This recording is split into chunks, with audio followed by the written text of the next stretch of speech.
Bismillahirrahmanirrahim. Assalamualaikum warahmatullahi wabarakatuh. Baik, ini adalah pertemuan ketiga kita, dan hari ini kita akan bahas tentang problem solving, sebab dari critical thinking, mata kuliah critical thinking maksud saya. Baik,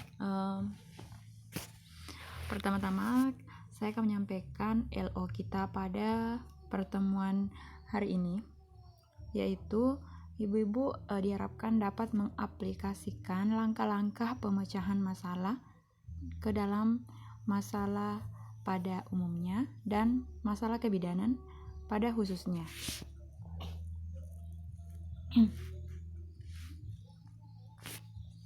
Nah, problem solving ini apa? Problem solving ini adalah kesanggupan seseorang untuk mengenali dan merumuskan masalah serta menerapkan masalah dengan baik. Maksudnya menerapkan masalah dengan baik setelah kita melihat masalahnya, merumuskan masalahnya apa atau diagnosanya. Nah, diharapkan selanjutnya kita bisa menentukan penata laksanaan atau asesmen dari diagnosa tersebut. Kalau dalam bahasa medis, diagnosa.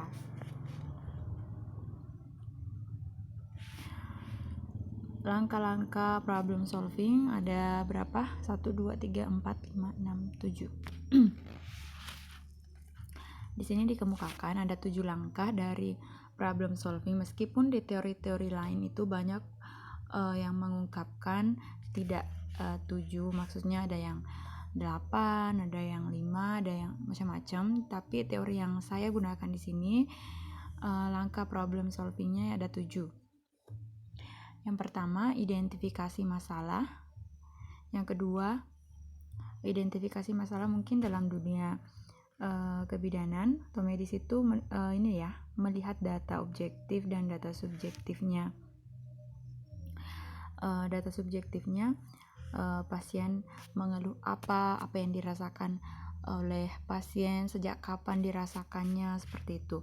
Kalau untuk objektifnya hasil dari pemeriksaan tenaga medis itu sendiri, misalnya TTV-nya berapa, atau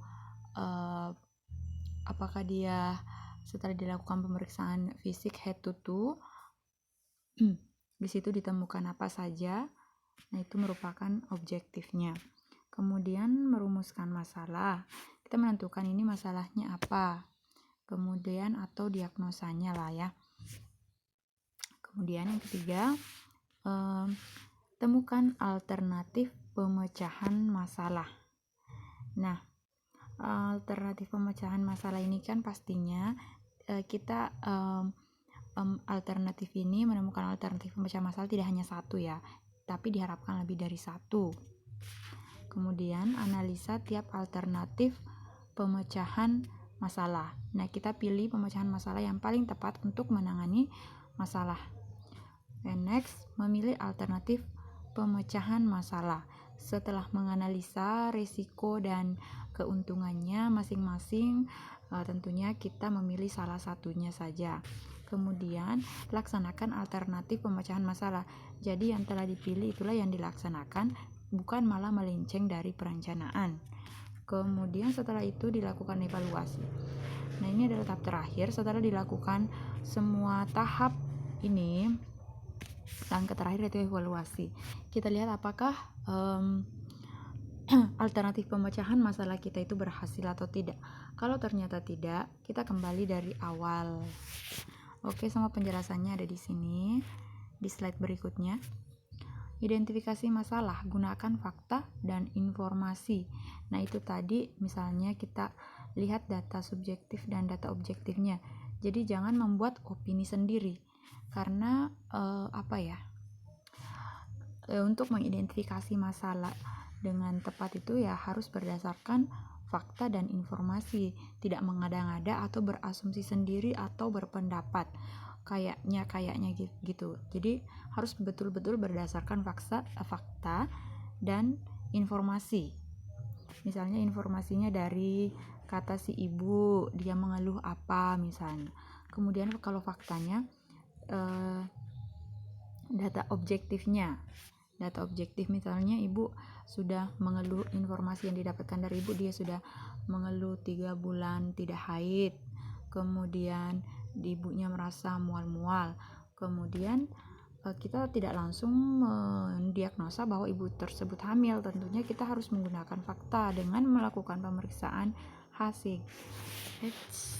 kadar HCG misalnya.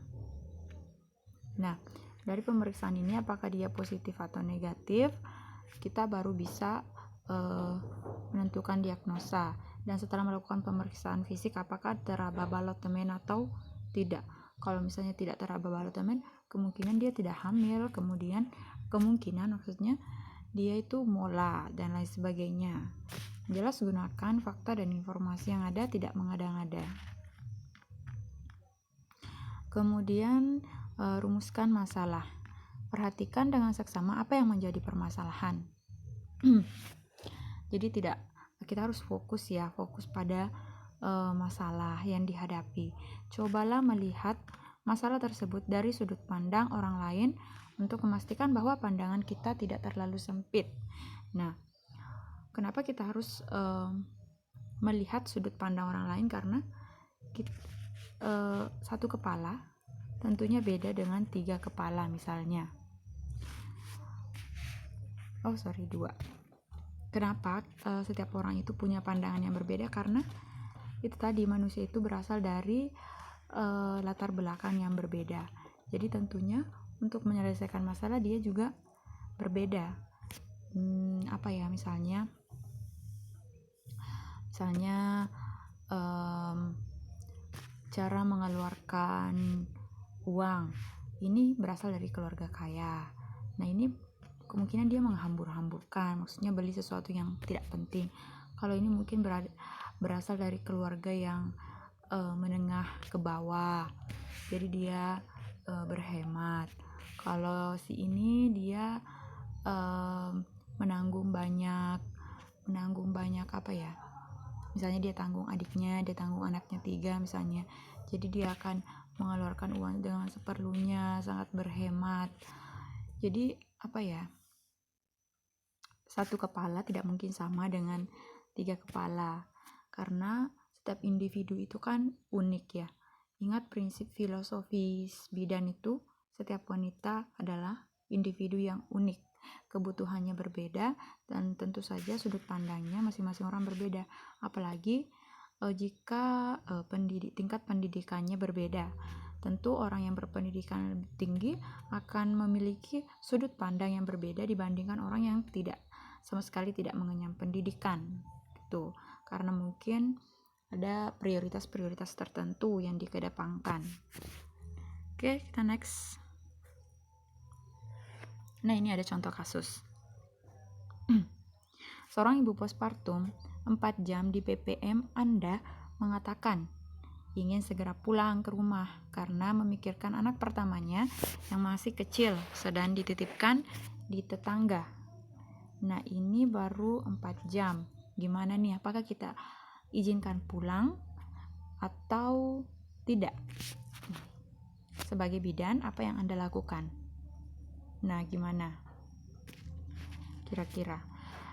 Karena menurut SOP kan ibunya belum boleh pulang ya. Masih dalam pemantauan. Nah, sebagai bidan, kita harus juga berempati kepada si klien. Ya, kita harus memaklumi bahwa si klien ini memiliki anak yang tidak ada yang menjaganya, dan kalaupun ditahan kita itu posisikan balik keadaannya untuk berempati. Kita posisikan kita sebagai klien, kita tentunya mau dihargai pendapat kita, apalagi ini menyangkut hak klien ya.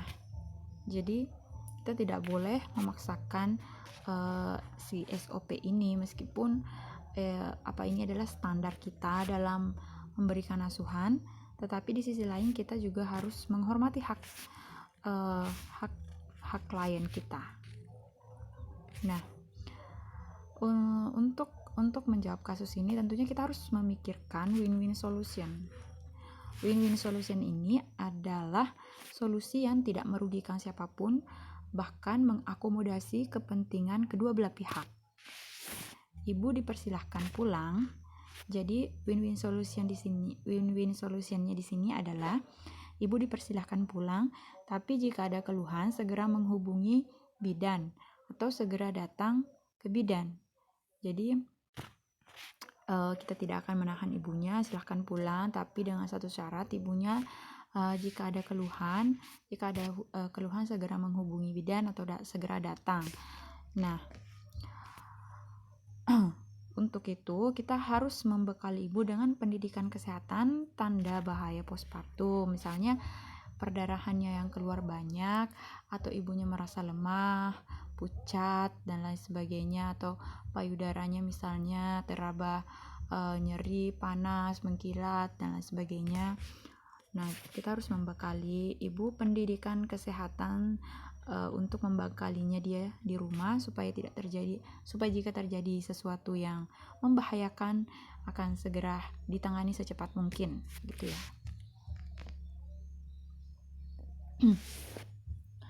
Oke, langkah selanjutnya yaitu temukan alternatif pemecahan masalah. Pikirkan sebanyak mungkin cara pemecahan dan pendekatan masalah. Cari gagasan sebanyak mungkin tanpa mengkritisi mereka. Kemudian, pikirkan bagaimana orang lain memecahkannya. Nah, ini tadi yang saya bilang, satu kepala tidak mungkin sama dengan lebih dari satu kepala. Jadi, kalau perlu kita tanya rekan kita atau kita tanya pendapat orang lain tanpa harus menyebutkan nama si pasien, identitas si pasien. Karena itu harus dirahasiakan terkait etika clearance ya kan. Kemudian tuliskan alternatif pemecahan masalah yang ada. Ini sangat diperlukan untuk untuk nanti kita memilih mana yang terbaik. Jadi semua pendapat akan diakomodasi. Alternatif pemecahan masalah semuanya diakomodasi, ditulis satu persatu. Kemudian dianalisa setiap alternatif pemecahan masalah, timbang keuntungan dan kerugian, kemudian susun prioritas alternatif pemecahan masalah mulai dari yang paling baik hingga yang kurang baik.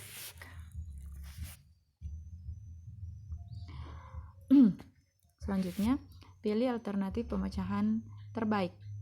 Perhatikan risiko dari setiap pilihan, karena setiap pilihan tentu memiliki risiko. Tidak ada yang dapat kita yakini 100%. Bersiaplah menanggung risiko dan berpeganglah pada tujuan akhir dalam memilih solusi. Jadi ini sangat penting karena untuk mencegah jangan sampai kita menyesal di kemudian hari. Kita harus meyakini bahwa usaha yang kita lakukan tidak ada yang menjamin keberhasilannya 100%. Jadi semuanya memiliki risikonya masing-masing. Jadi kita harus mempersiapkan diri untuk gagal dan kita harus fokus pada tujuan akhir kita. Laksanakan alternatif pemecahan masalah. Laksanakan dengan mantap, jangan ragu, yakinkan diri pasti bisa. Maksudnya meyakinkan diri kita itu memilih solusi berdasarkan kemampuan kita. Jadi jangan asal memilih pemecahan yang terbaik misalnya, tapi kita sendiri tidak mampu melaksanakan sehingga nantinya dalam mengeksekusi kita tidak yakin. Misalnya itu kadang mahasiswa memilih judul yang judul skripsi misalnya yang sesuai dengan keinginannya sehingga diambillah yang berat-berat misalnya eksperimen, tapi ternyata dia tidak mampu melaksanakannya sehingga dalam pelaksanaannya itu dia tidak mantap dan melakukannya tidak dengan sepenuh hati dan ujung-ujungnya terlambat selesai. Kemudian hindari keraguan dengan berpikir seharusnya begini atau begitu pada tahap ini. Jadi tidak boleh menyesal. Nah, kalau kita di tahap ini sudah mantap, harusnya kita tidak akan melakukan hal seperti ini di sini, di tahap ini maksudnya. Kalau kita sudah mantap di sini, sudah bersiap menanggung risiko, harusnya di langkah yang ini kita tidak akan melontarkan kata seharusnya atau seandainya, seperti itu. Nah, langkah terakhir yaitu evaluasi hasil. Evaluasi apakah solusi yang diterapkan telah berhasil memecahkan masalah. Nah, jika ternyata belum berhasil, maka kita kembali ke langkah pertama, yaitu kita lihat dulu baik-baik masalahnya ada apa, sehingga langkah yang dilakukan itu belum berhasil. Mungkin diperlukan sedikit modifikasi dari langkah itu, atau masih ada yang luput dari pertimbangan itu.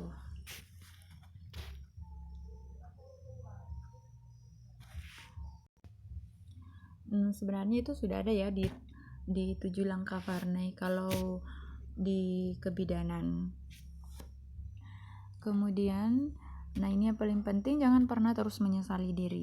Jika sudah mengambil keputusan dan melaksanakan, jangan terus menyesali diri. Apapun yang terjadi, kita bisa belajar dari pengalaman masa kini supaya menjadi lebih baik di masa depan. Penyesalan yang berlarut-larut akan membuat konsentrasi terpecah antara berusaha memecahkan masalah atau menenangkan diri. Jadi intinya di sini harus cepat move on. Oke. Nah, kita melangkah ke pembahasan yang asertif. Asertif ini apa? Dalam memecahkan masalah bersama, perlu dikembangkan sikap asertif. Asertif ini sendiri adalah ketegasan dan keberanian menyatakan pendapat sekaligus tetap menghormati dan peka terhadap keluhan orang lain. Sikap asertif diperlukan untuk menemukan win-win solution. Jadi asertif ini kita itu apa ya? Tidak egois, tetapi di sisi lain kita juga mementingkan bukan mementingkan diri sendiri ya, tepatnya memperhatikan kebutuhan hak kita pribadi, tapi dengan tetap peka terhadap keluhan orang lain. Jadi intinya kita mengambil keputusan dengan tidak merugikan siapapun. Bahkan keputusan yang kita ambil itu mengakomodasi kepentingan orang lain terlebih kepentingan kita pribadi. Dan asertif ini apa ya, kita kemukakan apa yang kita mau seperti apa, sehingga di sini dikatakan ketegasan dan keberanian menyatakan pendapat. Jadi tipe asertif ini adalah orang yang vokal, yang bisa menyampaikan, menyalurkan aspirasinya untuk pemecahan masalah. Nah, komponen dasar dari sikap asertif ini ada tiga. Yang pertama, kemampuan mengungkapkan perasaan. Jadi tidak diam-diam baik gitu. Siapa yang tahu kalau misalnya diam-diam saja terus mau dimengerti, itu kan berbahaya pemirsa. Kemudian yang kedua, kemampuan mengungkapkan keyakinan dan pemikiran secara terbuka. Jadi mampu mengungkapkan perasaan, kemudian kita itu harus bisa meyakinkan orang bahwa apa yang kita utarakan itu bisa direalisasikan. Nah, dan yang terpenting harus secara terbuka. Jadi kita menyampaikan aspirasi kita secara terbuka dengan detail, jangan ada yang disembunyikan, dan tentu tidak hanya ditulis, jadi betul-betul harus disuarakan ya, disuarakan. Kemudian kemampuan untuk mempertahankan hak-hak pribadi itu tadi. Jadi selain mengakomodasi kepentingan orang lain, kita juga harus mengakomodasi kepentingan pribadi kita. Nah, manfaat dari sikap asertif ini adalah orang menyadari peran dan keberadaan kita, membuka peluang-peluang baru, memperoleh banyak teman dan lebih mudah bekerja sama. Karena itu tadi dia mudah mengkomunikasikan, kemudian memudahkan diplomasi dan mempengaruhi orang lain karena dia menyampaikannya dengan penuh keyakinan dan terbuka. Karena itu kita tidak perlu tersinggung jika orang lain menolak atau jika orang lain memberikan masukan-masukan. Karena memang sikap asertif ini diperlukan orang yang terbuka, open mind gitu. Kemudian membuat orang merasa dihargai karena kepentingan dan kebutuhannya terakomodasi. Nah, makanya sikap asertif ini sangat dibutuhkan di dalam leadership, di dalam kepemimpinan. Jadi seorang pemimpin itu ya harus betul-betul memiliki sikap asertif.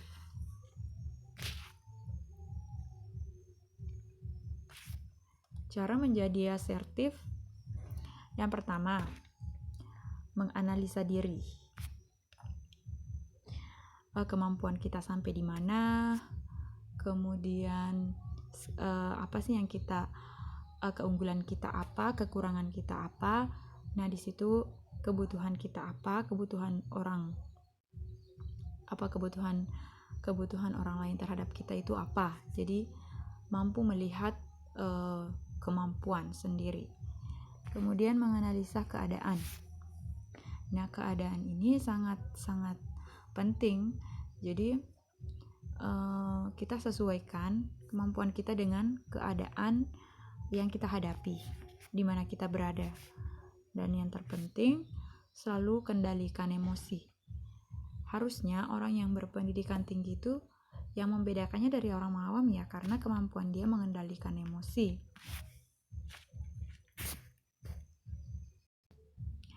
Jangan mudah terprovokasi kalau ada sesuatu hal yang tidak menyenangkan, karena seorang yang mudah mengendalikan emosi, dia itu memiliki EQ,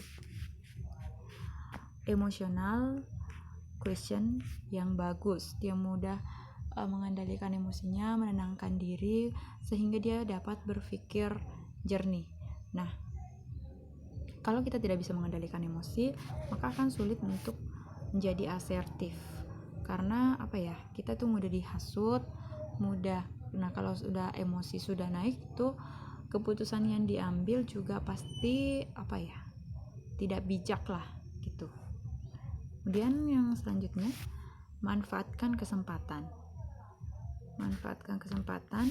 berlatih, menonjolkan diri seperti apa? Melebihi standar. Misalnya kalau menulis skripsi pembimbingnya minta 15 jurnal, kita kasih dia 30 jurnal misalnya.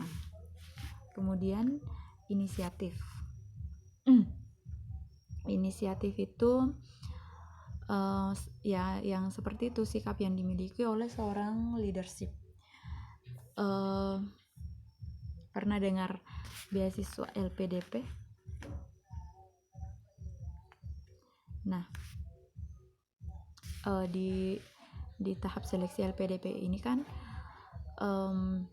calon awardee itu dikasih kasus, dikasih semacam kasus, kemudian mereka berdiskusi, dibagi per kelompok-kelompok seperti kelompok tutor.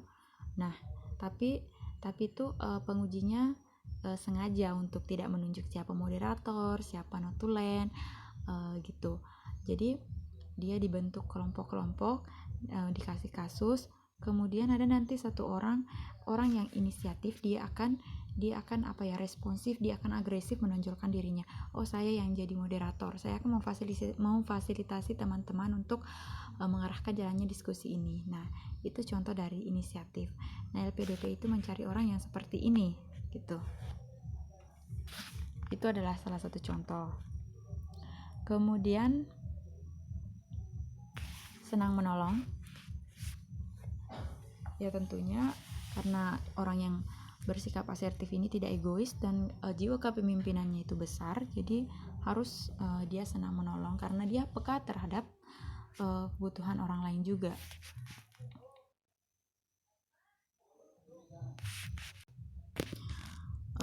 Baik, ini ada contoh kasus. Tetangga saya sering membuang sampah di halaman rumah. Yang akan saya lakukan adalah A.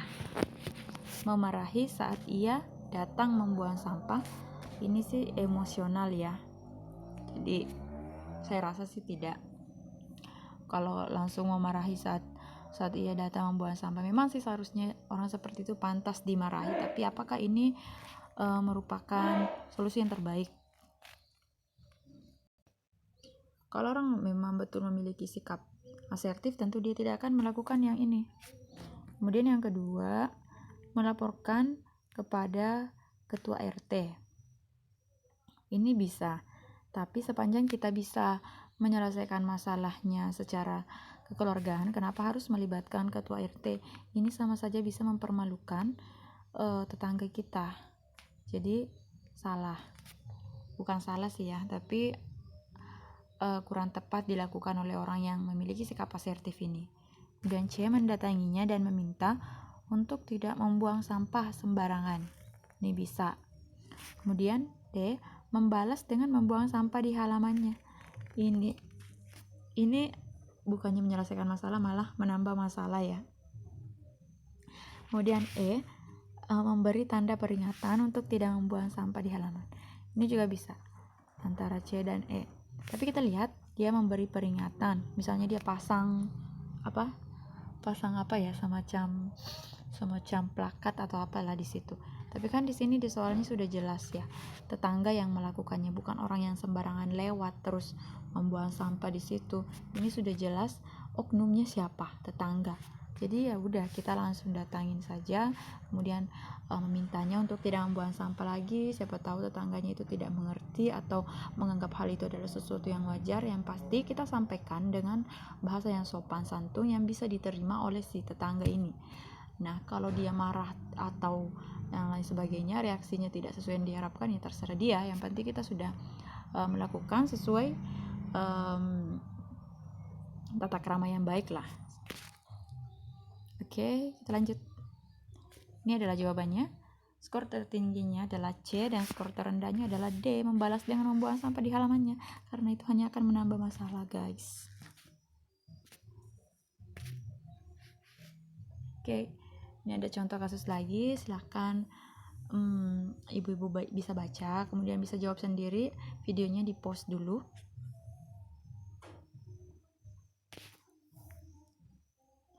Oke. Nah, ini adalah kunci jawabannya. Gimana? Betul apa enggak? Ini adalah soal TKP ya. Tes karakter dan kepribadian. Ini sangat erat kaitannya dengan problem solving, pembahasan kita pada kali ini, dan sikap asertif. Nah, kalau seseorang sudah memiliki sikap asertif ini, maka dia akan sangat mudah menjawab soal-soal seperti ini atau kasus-kasus. Ini juga kan erat di dalam kehidupan bermasyarakat. Pasti selalu ada masalah yang membutuhkan seseorang yang memiliki sikap asertif ini. Ini masih ada. Videonya bisa di pause dulu, kemudian dijawab sendiri. Ini adalah jawabannya.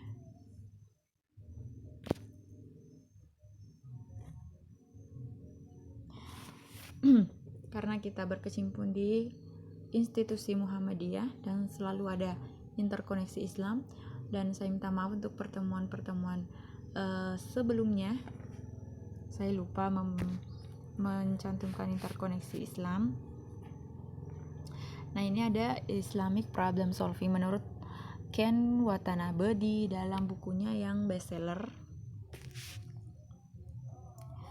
Nah, di sini kaitannya dengan di Al-Quran surah Al-Baqarah ayat 286, di mana Allah mengatakan Allah tidak membebani seseorang melainkan sesuai dengan kesanggupannya.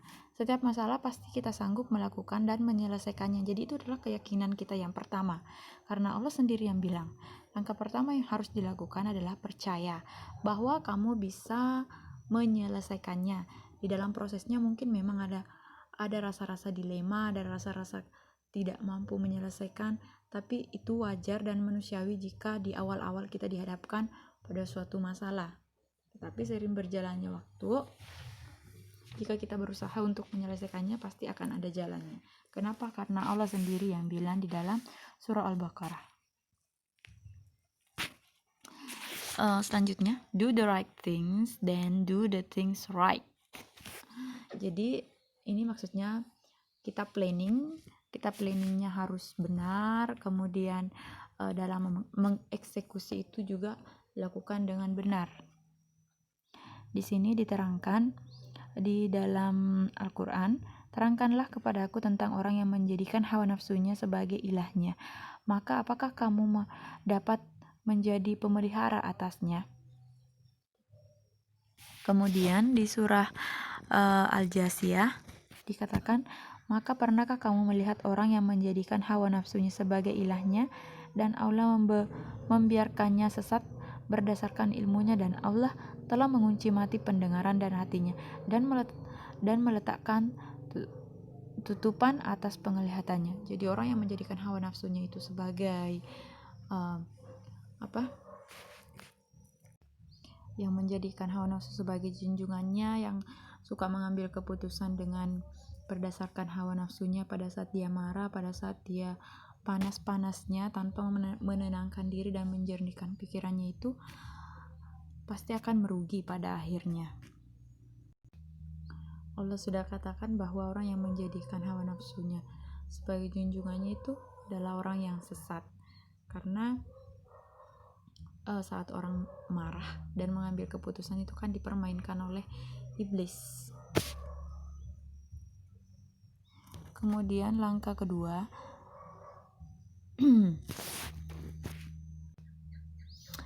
ada kasus lagi. Misalkan ada seorang pelajar SMA yang nilai raportnya turun di akhir semester, khususnya di matematika. Orang tuanya pun marah melihat hasilnya. Seperti kebanyakan orang, dia mungkin hanya berkata, aku harus menaikkan nilai-nilaiku di semester berikutnya dan berharap yang terbaik dan akan berusaha semaksimal mungkin. Ia berpikir, oh karena aku sering main futsal di akhir minggu bareng teman-teman, jadi nilaiku turun. Mungkin saatnya aku berhenti dari main futsal bareng dan ikut tambahan atau ikut les. Ternyata, dengan tindakan tersebut, nilainya tak kunjung membaik. Pertanyaannya, kelirunya di mana? Dia sudah tidak main futsal, kemudian dia juga sudah ikut les, tapi ternyata nilainya tidak kunjung membaik. Oke, kita lihat kasusnya. Ini nilainya turun. Dia mempersalahkan Dia mengira bahwa nilainya turun karena dia main futsal di akhir minggu. Nah, dalam 1 minggu itu kan ada 7 hari. Terus dia main futsal di akhir minggu, ambillah berarti dia 1 hari doang main futsal dalam 7 hari ini. Dia main futsal berapa lama? Paling 1-2 jam ya. Dia main futsal 1-2 jam. Sedangkan orang dia sekolah itu 6 hari. Berapa lama dia belajar di kelas? Ya paling 8 jam. Jadi dalam 1 minggu dia itu belajar 48 jam. Kemudian dia berhenti main futsal 2 jam. Nah, kalau dia tambah belajarnya di sini 2 jam, anggaplah 50 jam. Nah, dia itu stresnya di sini. Kemudian dia itu menghilangkan ini yang cuma 2 jam. Mungkin ini dia itu main futsal kayak tidak ada ngaruhnya sama sekali untuk apa dia berhenti main futsal yang hanya 1-2 jam dan dia stres selama 48 jam. Kalau memang dia belajar dengan efektif, harusnya dia bisa mempergunakan waktu yang maksimal ini untuk dapat nilai yang bagus. Bayangkan dia belajar 48 jam dan dia malah mempersalahkan yang 2 jam ini. Jadi menghentikan main futsal itu bukan solusi, justru itu bisa buat semacam dia merelaksasikan diri pada saat dia main futsal. Nah, kemudian dia ada tambahan les gala. Dia sudah belajar 48 jam, kemudian ditambah lagi les. Nah, yang perlu dievaluasi di sini adalah apakah dia belajarnya efektif apa enggak. Itu yang perlu dipertanyakan. Siapa tahu dia belajar sambil nonton YouTube. Belajarnya 3 jam, 1 jamnya buat belajar, 2 jamnya buat nonton YouTube misalnya. Kemudian apakah dia belajar sambil tiduran, dia mungkin belajar 2 jam tapi tidurnya malah 1,5 jam. Yang perlu kita evaluasi itu mungkin dia belajar sambil pegang HP, kemudian yang dia lakukan cuma baca chat.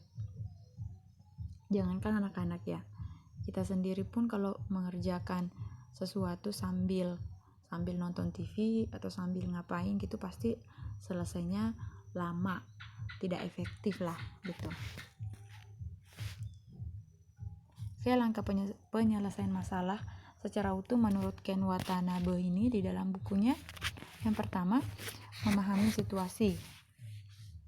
Pahami situasinya seperti apa. Jadi mengambil masalah itu tidak langsung membabat sapu rata semua kondisi. Jadi harus dilihat kondisinya seperti apa dulu. Baru kemudian mengidentifikasi akar penyebab masalah. Jadi bedanya teori Ken ini dengan yang lain itu dia mengidentifikasi akar penyebab masalah. Sama tadi dengan kasus yang ini. Penyebabnya apa? Oh, karena dia belajarnya kurang efektif misalnya, bukan karena futsalnya. Ya, itu perlunya mengidentifikasi penyebab masalah untuk mengatasi masalah. Kemudian mengembangkan rencana tindakan yang efektif. Jadi harus direncanakan. Misalnya kayak tadi kasusnya yang belajarnya kurang efektif, kalau dia belajar dia tidak boleh pegang HP, dia tidak boleh nonton YouTube. Jadi betul-betul hanya ada dia dan bukunya gitu. Kemudian eksekusi rencana dan modifikasi sama masalah di sini ada tipe. Eksekusi rencana dan modifikasi sampai masalah selesai. Nah, kalau rencananya sudah dijalankan, kemudian masih gagal juga, kita modifikasi lagi penyelesaian masalahnya sampai pokoknya masalahnya itu betul-betul terselesaikan.